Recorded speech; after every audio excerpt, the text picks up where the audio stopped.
It's called the Infinity Simulator, and it's a virtual world that you navigate in a flying harness. There's plenty of different applications for it. We've got some snowboarding games, some flying through space games, some flying through island games, falling off of building games. It's a bunch of different things that we are designing for the interface. It's more of a control system, and it's mega fun. The premise of the game is that you're exploring this dark cave and trying to find a way out. But unfortunately, there's something lurking in the darkness, so you can't actually stay in a dark area for too long. Otherwise, the thing in the darkness will come out and meet you. It's designed to help desensitize kids to their fears of being in bed alone at night, and it tracks his face. So wherever the player looks in the real world is where he'll look in the game. And there's also another feature, if you notice the pillows being thrown in, and as he presses it, he'll be throwing a pillow into the game environment. So no longer are children bound by just simple regular game controllers or mouses or whatnot. They simply just have to move their face or hit the pillow. You pick up items, there's 12 weapons in the game. There's 4 dynamic levels that transition. You go from a space station to a space elevator, and then there's escape pods, and you go to a castle and a dungeon. So it was made using Unity, and it was the first time for most of us doing that. It's a steampunk-themed multiplayer puzzle FPS, and 2 teams of players compete to guide automatic steambots into their team's power generator. And away from the opposing team's power generator, while fighting off the enemy player using 3 different weapons. The character has their own music that goes along with it when you pick them up. So as you go gathering more people, more music is played, and it eventually plays a pretty good song. It's a underground exploration survival game. It's made in the Unreal Engine. We don't want the player to feel overly empowered. We want them to feel like they really are weak and they're in an area that can hurt them, and that they are sensitive to that.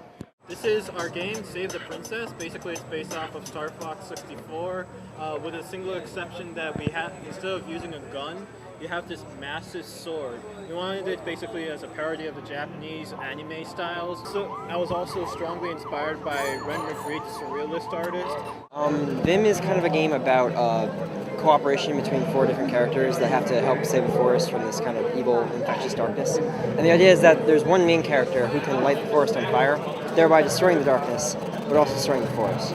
So the idea is you have to use the 3 supporting characters to kind of control the fire. And you move the 4 of them simultaneously in the level using kind of this control interface that we've devised. You could also use the mouse, but we kind of prefer the camera interface because it's a little bit more intuitive and it allows people to cooperate. Pretty much it's a co-op hack and slash action adventure game. You play as a brother and sister on a quest to defeat an evil wizardress. And on the way you have to slice down a lot of minions, poison a lot of people, and generally cut stuff up. Basically what I wanted to do is take different controller types, like a piano, a microphone, and a standard keyboard, and it also works with a drum set, which I don't have. But yeah, and have 3 different players that control themselves differently in kind of cooperative gameplay towards a comic book. My game is called Mariana. It's an undersea adventure shooter exploration game with full range of motion in any direction. It's infinite and it's generated by the computer as the game is played. It's a 2D platform puzzle thriller. It's about dreams. You're traveling between this dream world and nightmare world, switching back and forth. And that's how you overcome obstacles. There's some things you can do in the dream world and there's some things you can only do in the nightmare world. But obviously the nightmare world's more dangerous. So you have to, deal with that balance.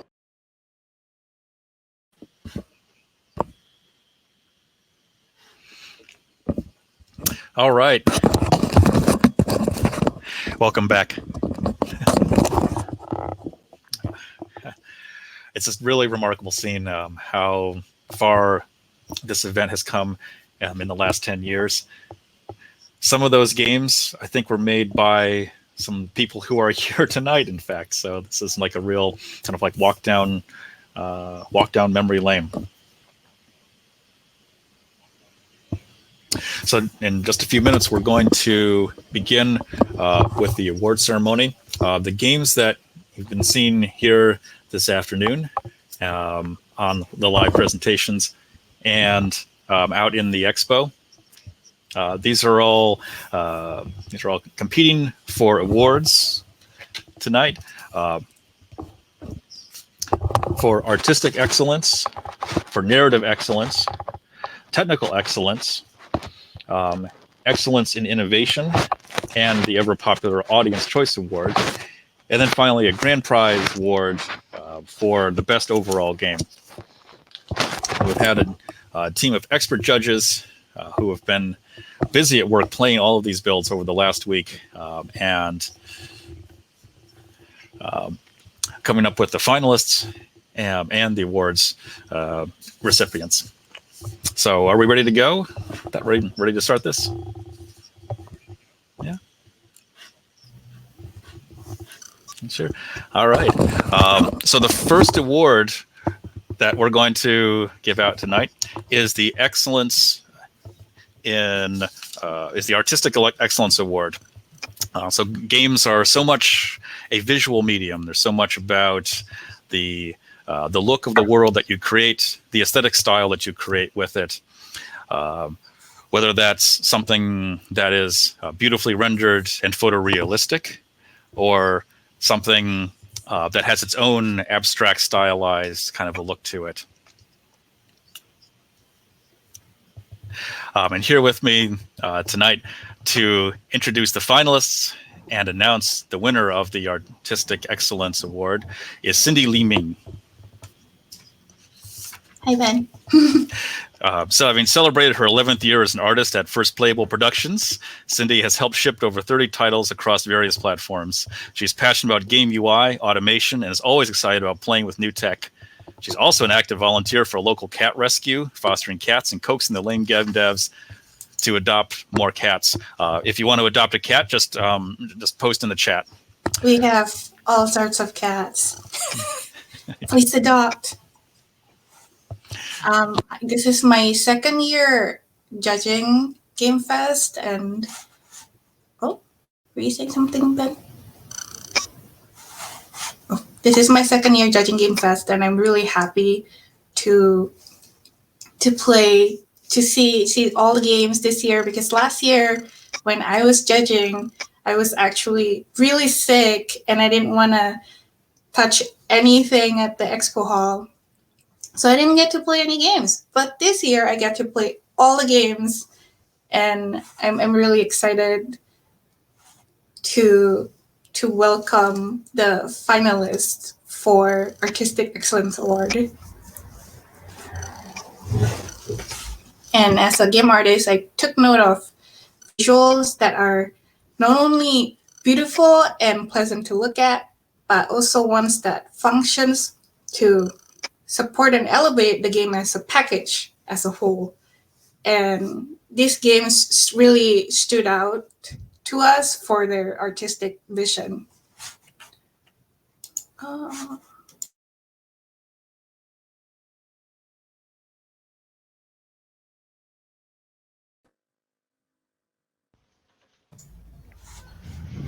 Oh, everyone's here. Hello. Hi. So I'll go down the list. Well, first finalist is Dive and so Howie? Yeah. How? No, that's fine. So we really enjoyed playing Dive, and I'm really curious, what's the fever mode about? Tell us more about it.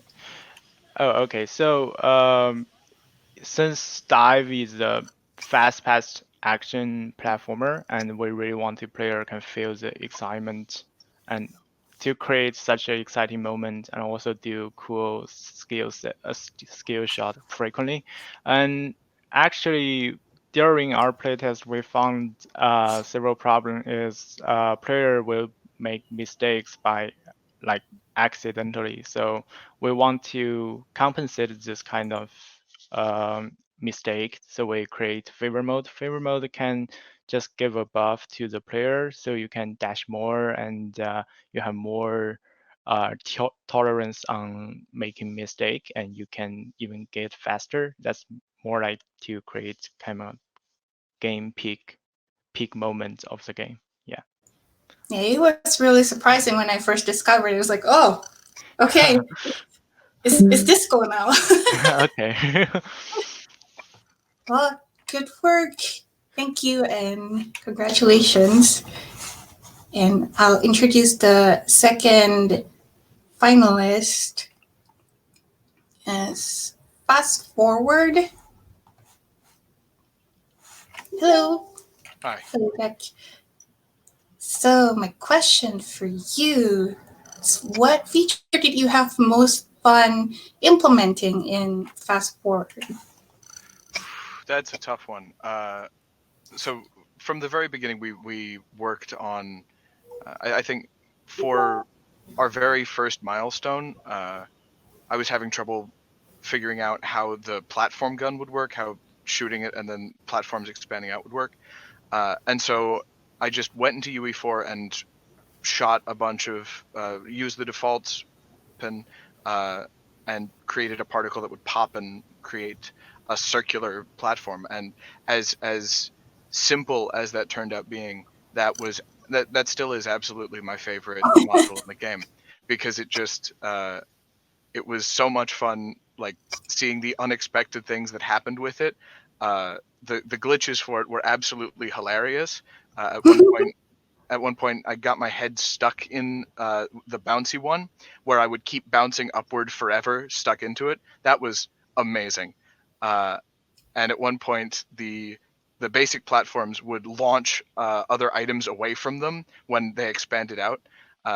So it was absolutely the most fun to develop for me, at least. We definitely noticed all the fun explorations. Good job and good luck. Thank you. Thank you.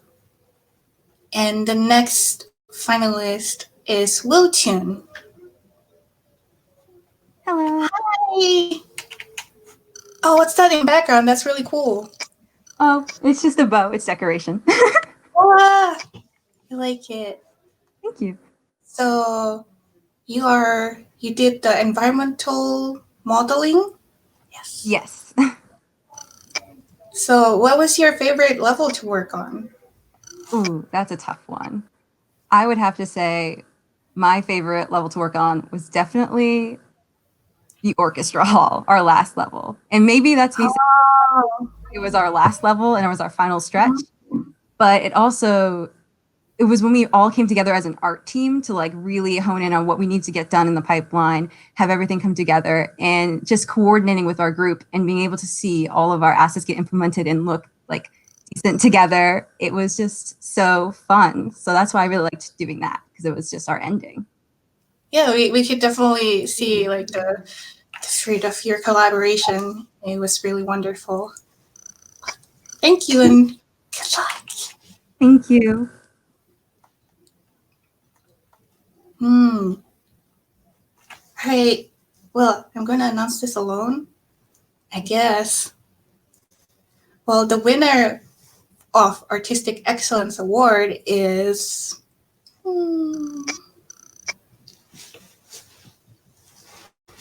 I don't know, Alpaca. What do you think?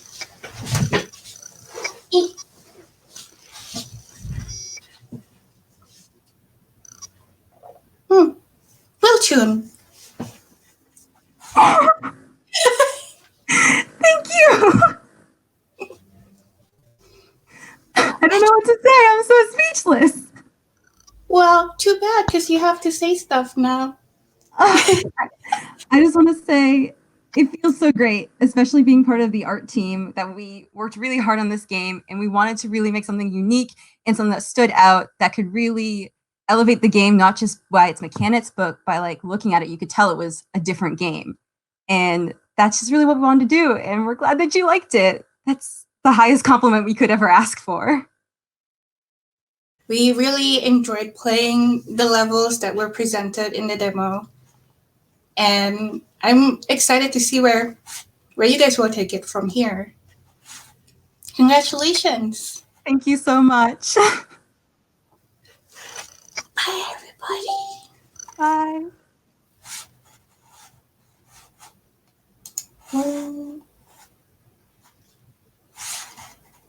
And guess I'll hand it over to Ben. Hi, Ben.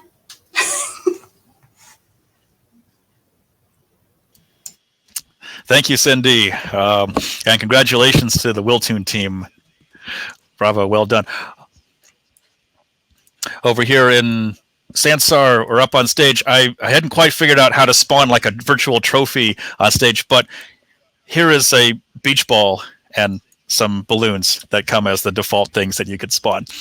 So congratulations. So the next award is the Excellence in Narrative Award. This is the award given for games that tell great stories, that immerse us in another world through the power of their characters, through the power of the narratives that they tell.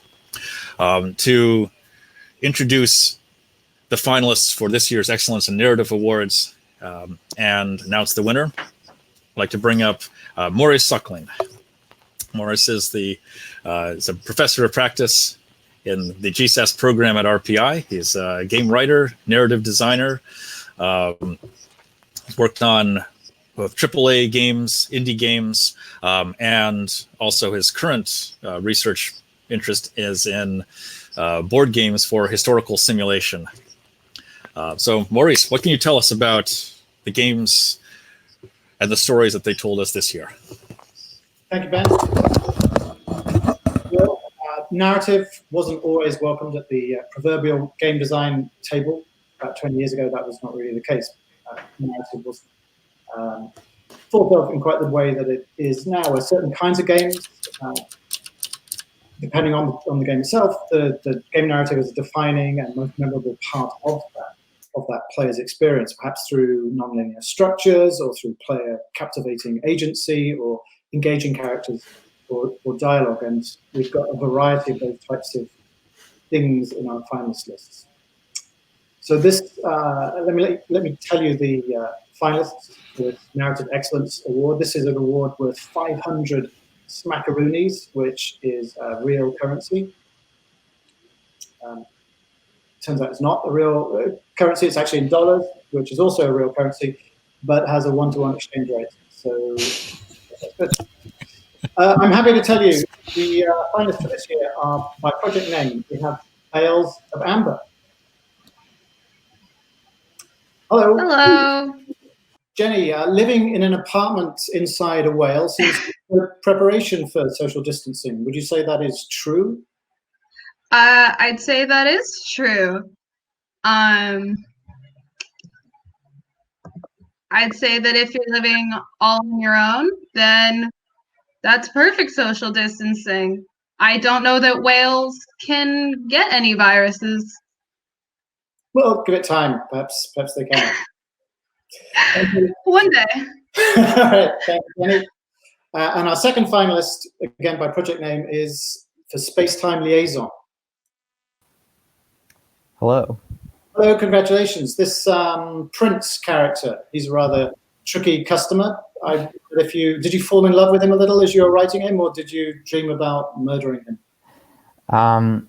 We definitely, I think, fell in love with him as we wrote him. We all kind of came up with the idea together of this character. Like, we all had all these different ideas for characters, but the Prince was all we ended up implementing. But I don't know, he's like awful and a jerk, but he's just so charming in a way that I don't know, I can't put into words. Well, you did a pretty good job, obviously. Thank you. Thank you. Thank you. And our third finalist is for a rather long title, so bear with me, take a drink of water, and take some time. The Fallen Angel, The Star in Yellow, and the Fleeting Nature of Non-Existence. Jordan, congratulations. That's engaging, loosey-goosey dialogue style you have there. Do you have any particular inspirations that led you down that particular path, help you develop that style? the game is technically a sequel to a game I made about 8 months ago in your class, Writing for Games 2. That was an RPG Maker game with all of the same characters. That was a lot more bare bones than this version. So doing that really helped me to develop a style that I could then translate into like a visual novel where I can do more visual stuff with the characters. I'd already written them all before, so it was a nice sort of natural progression.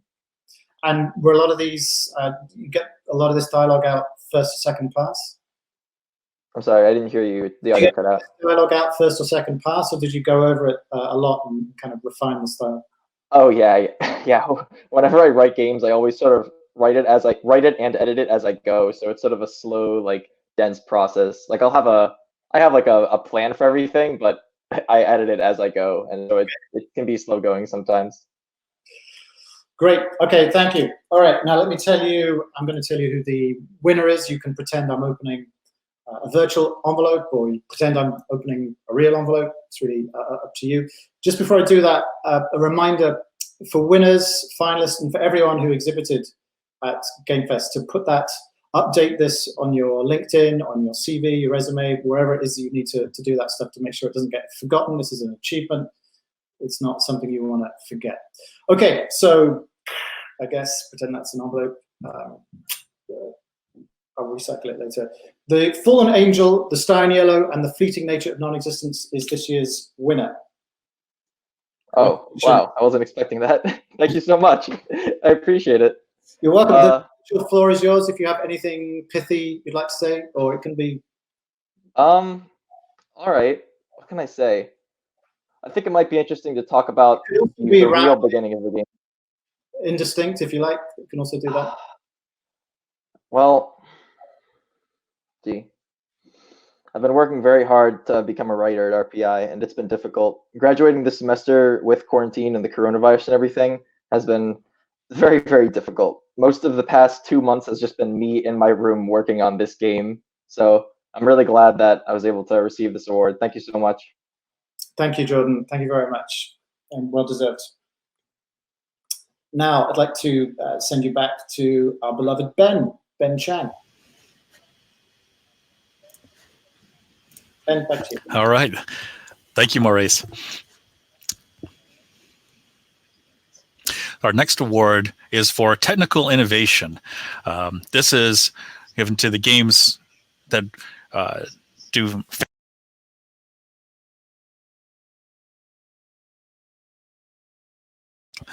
perform magic with all of the technology that underlines everything that it is that we make with games. So to announce the finalists and the winner for the Technical Innovation Award, I'd like to bring up Sam Sweet. Hi, Ben. How's it going? Sam Sweet, who is... Hi. It's good. Sam is from Dang. He has made that progression from student to indie developer to suit. Right. Yeah, I'm one of the big boys now. I'll let him introduce these awards. Okay. Thanks so much. Yeah. All right, then.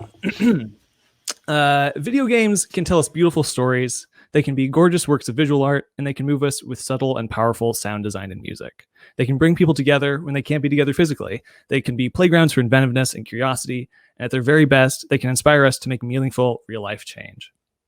But tonight, I don't care about any of that. I only care about 3 things: compute shaders, binary space partitioning, and GPU instancing. Welcome to the Technical Excellence Award. Let's bring in our first finalist, Shattered. Hello. Hi there. Tell us a little bit about your game.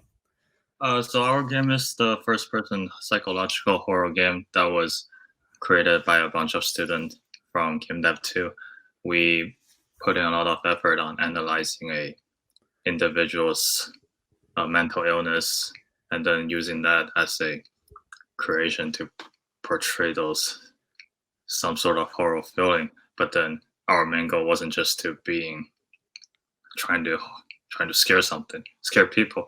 What we're trying to do was to also analyze how those people were experiencing so that it might be abnormal to normal people, but eventually we realized that that wasn't that scary at all. Since this is the Technical Excellence Award, why don't you tell us about one of your favorite bugs that you ran into? Favorite bugs we ran into?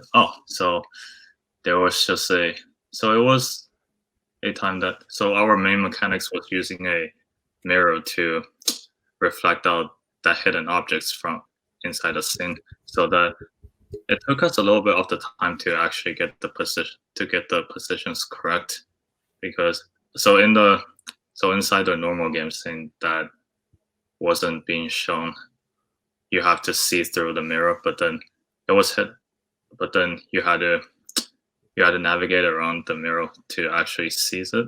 So that was the bug that we kind of worked on a little bit to make it successfully work.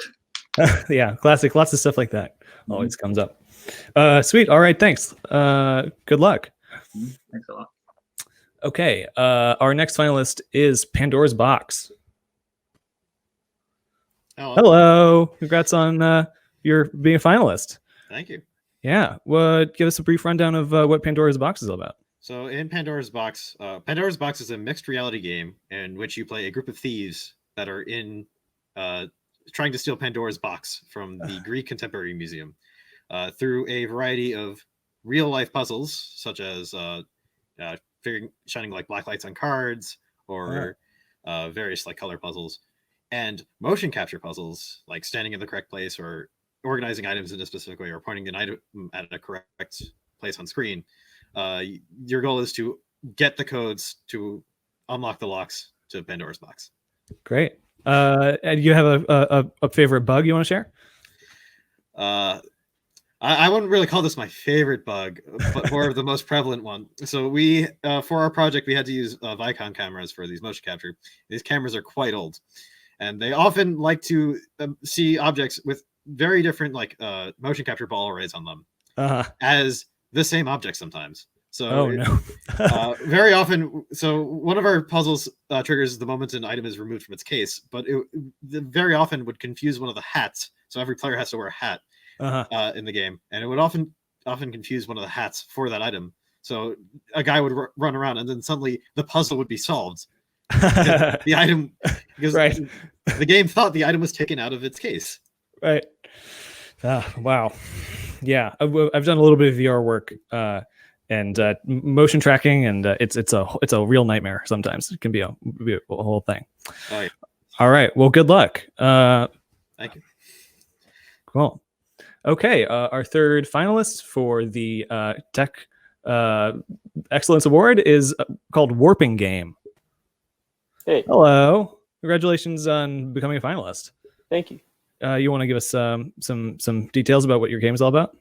Yeah, it's a puzzle game about awakening dreams.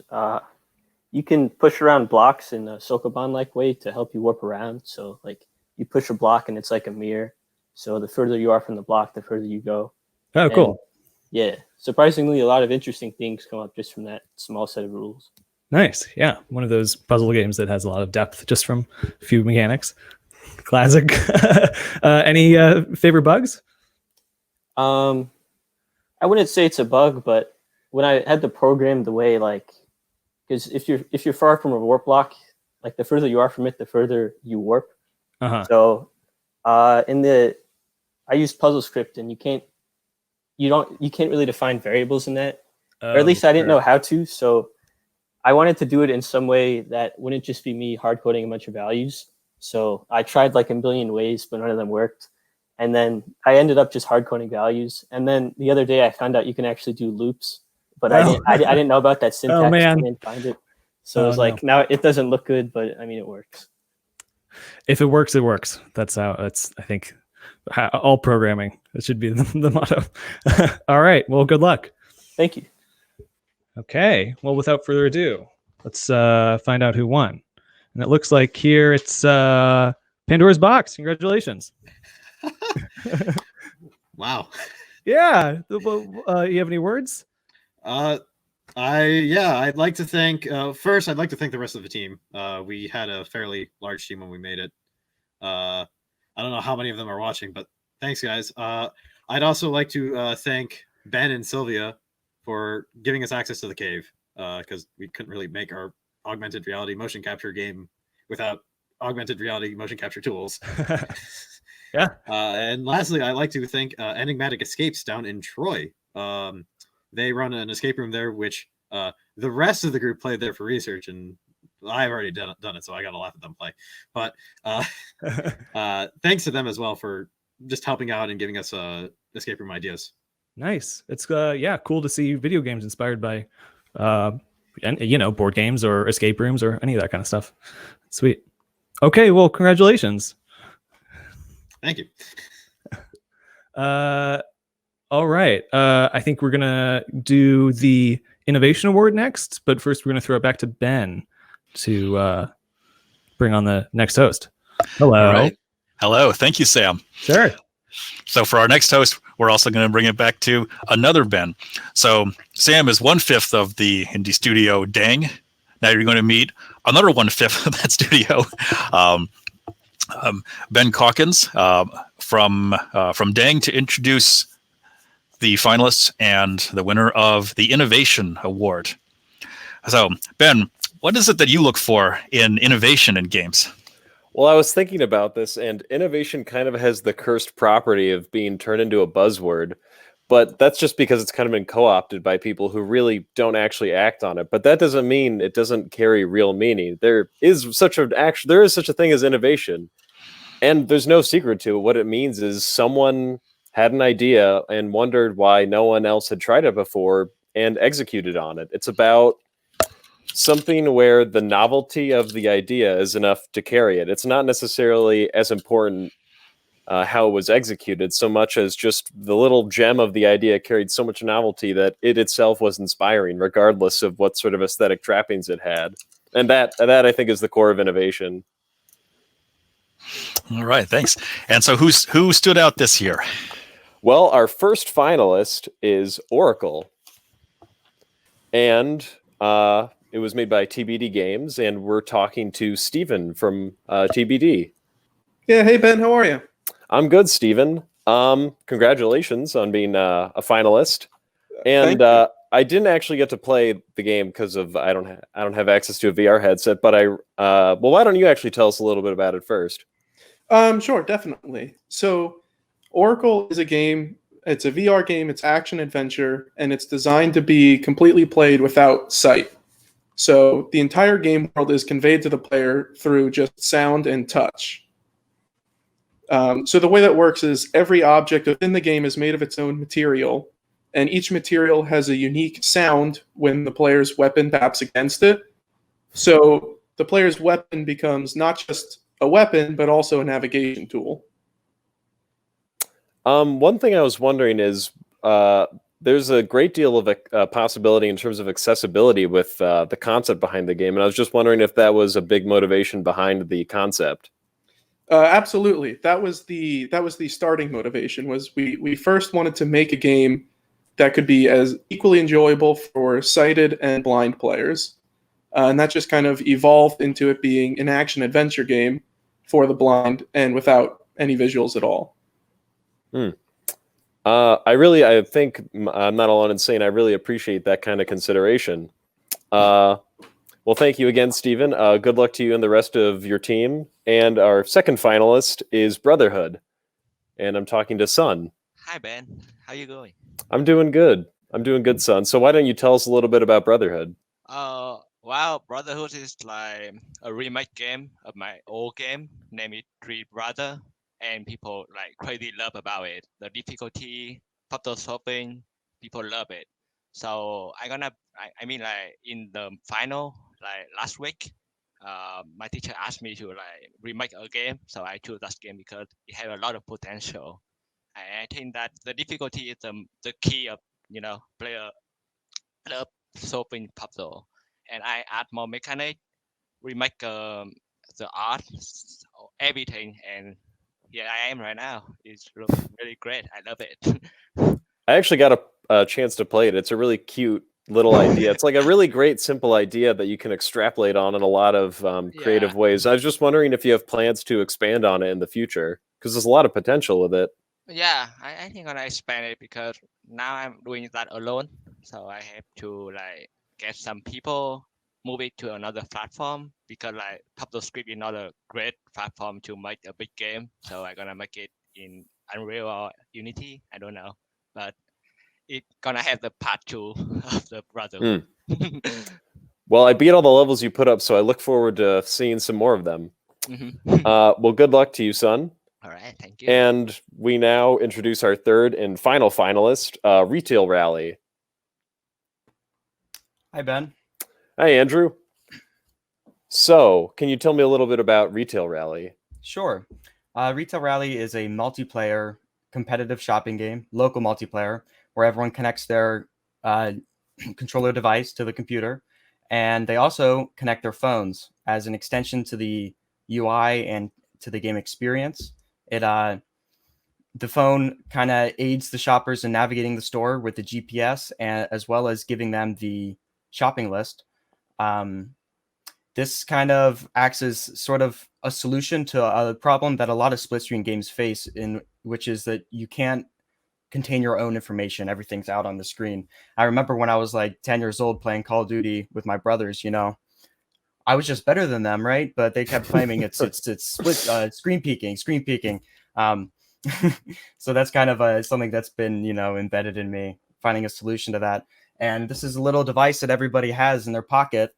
And beyond like Jackbox games, there's not really many games that utilize this device in that sort of way as an extension to the experience.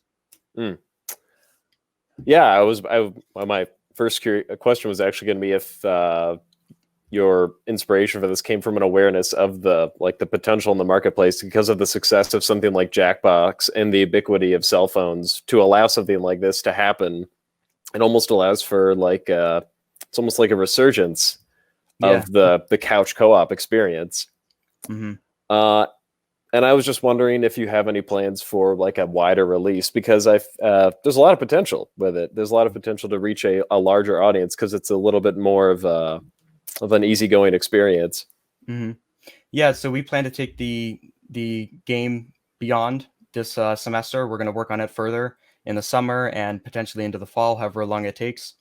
One thing we really want to add, because of recent events, not many people are going to be getting together with their friends, at least as often, or at least for a little while. So maybe this solution will be cleared up by then, but we want to add online multiplayer as well, not just local multiplayer, just to broaden the audience that would be attracted to it. This seems like an especially wise move given the circumstance of sort of limiting people having physical interaction right now. Yeah. Well, good luck to you, Andrew. Thank you. And now, the winner. I wrote it down, so I can also act like I take it out of an envelope. The winner is Brotherhood. Nice. I don't expect that. Congratulations. Thank you. How does it feel? It's pretty good, man. I don't expect that. I mean, I just made this game for fun, and now look at me. I am the winner. You made it fun, and it is fun. You made it fun, and it turned out very fun. Yeah. Well, do you have anything else you wanted to add, or? I mean, wow, thank you, and I have to thank my girlfriend who have support me a lot. So I love you. Well, congratulations again. I look forward to seeing where you take the idea in the future. Yes, yeah. I want to make a part 2 of this game. See, I am the winner. Yeah, we're looking forward to it. Yeah. All right. Thank you. All right. Now we take it back to the other Ben again. Thank you, Ben. Thank you, Ben. And I'm looking forward to Boomerang X, which I believe is going to be coming out sometime. Never heard of it. I don't know what that is. I'm not sure what the game you're talking about right now. We'll be on that stage again next year, talking about Boomerang X. But now we hand it off to Amanda Kirk. Hey, how's it going? Oh, they all left me. All right. So I have the great honor of presenting the Audience Choice Award. There were over 300 votes for all of the games that were submitted. And so it's really amazing that people have been able to play these games virtually in their own homes instead of at our expo. Hopefully next year we'll be back to our regular scheduled on-site presentation. The first finalist I'd like to bring is Brotherhood. Yay! Hi, me again. Hi. I should have waited. I did it alphabetically. I should have waited so you could kind of get down from your win. Congratulations. So, what do you think about your game? Makes it like a fan favorite? I don't know. I feel happy. I mean, I give my friend link to play this game, and it seems like they really love it, and they share it to everybody. So everybody love my game. That's awesome. Yeah, that's really great. So next we're gonna go to Jack with Fast Forward. Hi. Hey, how's it going? Good. So do you think being nominated for artistic finalist is what led you to also be a audience favorite? I think the art in our game is good, but I think that what gave us the edge for bringing us up to near audience favorite is really the focus on bringing all of the elements together and working. So the art is great, and our art team is phenomenal. But I think that really the combination there between the art and the programming and the sound was really what made people like our game. At least I hope so. Yeah, that's really wonderful. Do you have you done a lot of playtesting with it? Like, how do you get people playing your game? From a recently or a decently early point, we got a beta server together with I think about 30 beta testers, and we beta tested it and beta tested it and beta tested it some more, and we had some absolutely excellent people that found some really big bugs and a bunch of streamlining, and we really worked very hard on trying to make it a good experience for people. That's awesome. Well, thank you so much. And then our third finalist is Wiltoon. Is it Tatum? Is that who we have for? Hey, how's it going? Good. How are you? Good. So it seems like Wiltoon is also one of the fan favorites. What do you think it is that has such broad appeal for your game? Man, that's a good question.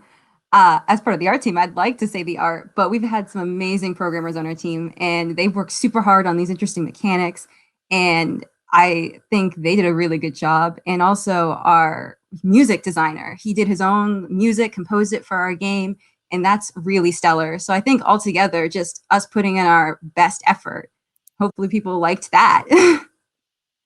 Yeah, so it seems like of the three that we have, it's really that all three had a really good, well-rounded presentation that was really playable and engaging for everyone. Do you want to pop her off and I can do the drum roll?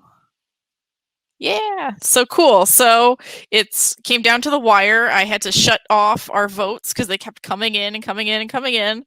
And so I'm very proud to announce that the Audience Choice Award goes to Wiltoon. Oh man, I'm at this again. I'm speechless. Thank you. I'm so happy to people liked our game and enjoyed playing it. That's like the best. I can already hear, like, in the back of my mind, my teammates just going crazy. They're going to be so excited. Our hard work paid off. So are you going to work on it over the summer? Oh, yes, definitely. That's awesome. Even after like this past semester ended, we were like, no, we're continuing this into the summer. We have great synergy. We love what we're working on. And since other people like it, hopefully they'll get to play an even more finished version. Yeah, I think that's the great thing about being able to show your game to people is that even though it can be hard to, look at bugs and deal with all of the struggles of making sure your build is working the way you want it to, but as soon as you put it in front of people, it can really kind of rejuvenate all those creative juices. Cool. So I think now we're going back to me and Ben, and we're gonna prep for our. Yeah, how's it going? That's right. Hey, all right. Boy, we're getting close to the end. I got to say, this has been quite an event, huh? Yeah, it's been wow. I don't know. I think that it's been amazing to see all the games and being able to have as close as to what we could do in virtual space. I haven't checked out Sansar yet, so I'm hoping after the awards to go and check that out. Yeah, so you got to join us over here in Sansar after the awards for the special film screening and after party that's going to be going on afterwards. So is it about time to get to the grand prize? I think it is. So with all of these different ways that that games can fascinate us, can be fun, can demonstrate excellence across all these different dimensions. There's something about a great game that just pulls it all together, that just really makes it work. And the Grand Prize Award is given to a game that really has all of the elements come together and make something that's more than the sum of its parts. To introduce the finalists and give out the Grand Prize Award, we have with us here Maynard and Clark from PUBG Mad Glory. You hear Maynard Price and Clark Foley? This is what Maynard looks like all the time. I know this. That's right. So, guys, what do you look like? What do you look like? What do you look for in a game that really stands out, that really rises to the level of being the grand prize winner, that deserves that $1,000 in cash? Is it $1,000? Is that right? And that sweet PUBG hardware. Yeah.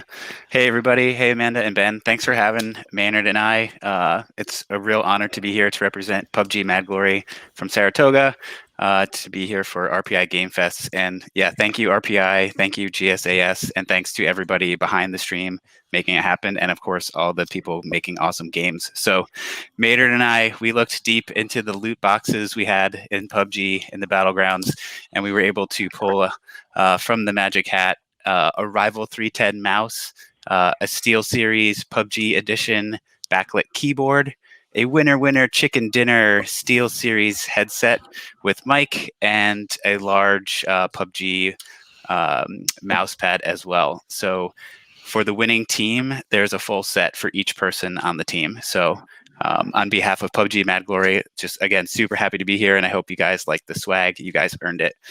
So it's my first year on the stream. This is really exciting, but actually Maynard's the veteran of the two of us. This is your second year judging, huh, Maynard? Yep, that's right. I'm happy to be here. It's always a fun time. It's interesting this year, but for me, it almost seems like a more realistic way to enjoy all these games, because in a normal Game Fest situation, right, like you walk around to a bunch of tables that are set up in a convention-like situation, you only have so much time to look at each game. There's a lot of noise and heat and sound, and you're being pushed along by time constraints. But actually being able to just sit at home and play the games as they are probably meant to be played alone in self-isolation, it almost is more like how it would actually be if I bought the games myself. So very great experience. So as for what we looked for when coming up with our grand prize winner, you really nailed it earlier. It really has to do with what game set the bar that all the other games needed to compare themselves to in order to even be considered. So for us, we ended up with a handful of games that stood above the rest as enjoyable experiences that we really didn't even want to put down. We had so many games to get through that we couldn't spend time on all of them, like more than 5 or 10 minutes in some cases, but we really, really wanted to keep playing some of them. And above all the rest, the one that stood out was Dive. So winner, Game Fest dinner to our lovely team over here, Dive team. Oh, I did not expect that, but thank you guys so much. Yeah.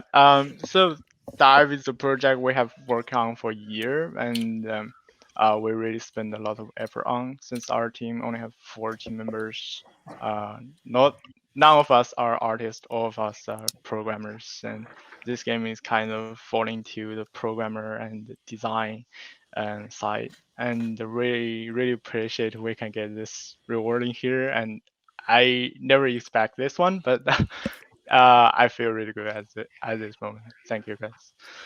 Congratulations. Any plans to continue working on Dive afterwards? It already felt like a very polished experience with a lot of love that went into like every aspect, from art to sound to actual gameplay, many levels of content and all sorts of like built-in tutorials. And it really felt like people had a lot of time on every second of gameplay. So I was curious if you had any intentions to bring this forward to a commercial product. In our original plan, since this is our graduation project, and at this moment we already finished our degree, and we do not want to take this forward since everyone just separates apart to different places of the world. But we really have a lot of things want to achieve in Dive, and we place a lot of design in it. There are still a lot of commitment we cannot deliver at this moment, but once we have chance, we will do that. Yeah. It's really cool. Nice job. Maynard and I were both saying that the game was very well crafted and felt polished. So I hope you got an A+ on your final project. It would be unfair. Okay, it should be. Cool.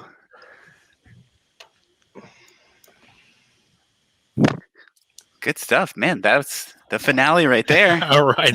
I'm pretty excited. Can we get some confetti or something? That was yeah. Did I hear something great. about an after party? Asking for a friend. I don't Yeah, know. there's an after party. Can I screen share the party for those of you who haven't been over into Sansar? I just want to show you what's been going on over here.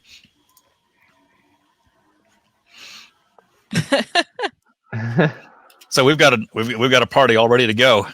Oh my God. So we're coming just about to the end of the main part of the program over here, but don't go anywhere because we have several special treats coming up for this evening. So first we have a special film screening of senior thesis projects from the RPI Electronic Arts EMAC majors. So their senior thesis show also goes on this weekend. It's also online with the website, featuring interactive work, film and video work, graphic novels, photo, graphic design work, all kinds of different media. The title of that show is appropriately enough titled Hindsight 2020. And the link is down there in the chat, hindsight2020.wp.rpi.edu. So we're going to be getting a special a film screening of the of video and film and VFX work from that show right after this.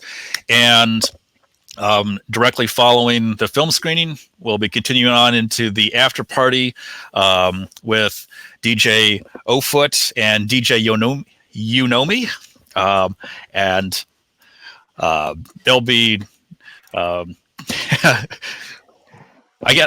guess spinning the wheels of steel, the virtual wheels of steel. What is pressing the buttons on the controller?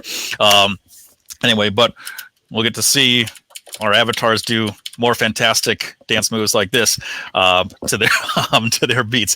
The link to the Sansar world, for those of you who haven't been connected in here, is on the front of our website, gamefest.rpi.edu.